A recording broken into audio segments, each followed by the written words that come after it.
Salut tout le monde, aujourd'hui je vais vous expliquer comment corriger l'échec de la vérification où le message Apple n'est pas actif sur votre iPhone ou iPad. Si vous utilisez un iPhone ou un iPad et que vous rencontrez ce type de message sur votre écran indiquant que votre identifiant Apple n'est pas actif ou que la vérification a échoué, voyons comment résoudre facilement ce problème. Pour résoudre ce problème, il vous suffit de revenir en arrière et de vérifier votre connexion réseau.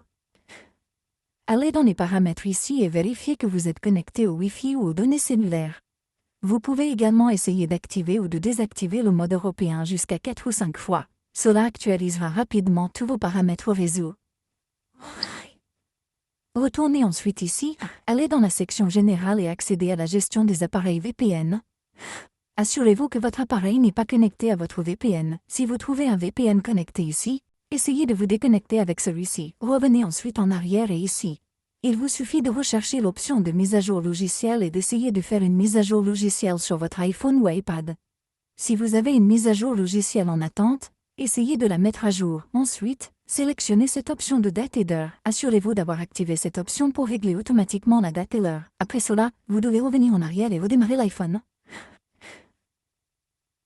Pour ne pas faire cela, vous devez appuyer rapidement sur le bouton d'augmentation du volume, puis sur le bouton de diminution du volume, puis sur le bouton de volume et attendre que l'écran de votre téléphone devienne noir. Essayons donc ceci. Vous devez appuyer et relâcher rapidement le bouton d'augmentation du volume, puis le bouton de diminution du volume, puis maintenir enfoncé le bouton d'alimentation et attendre que l'écran de votre téléphone devienne noir. Une fois que l'écran est noir, il vous suffit d'attendre que le logo Apple apparaisse. Une fois que le logo Apple s'affiche, attendez que votre téléphone redémarre.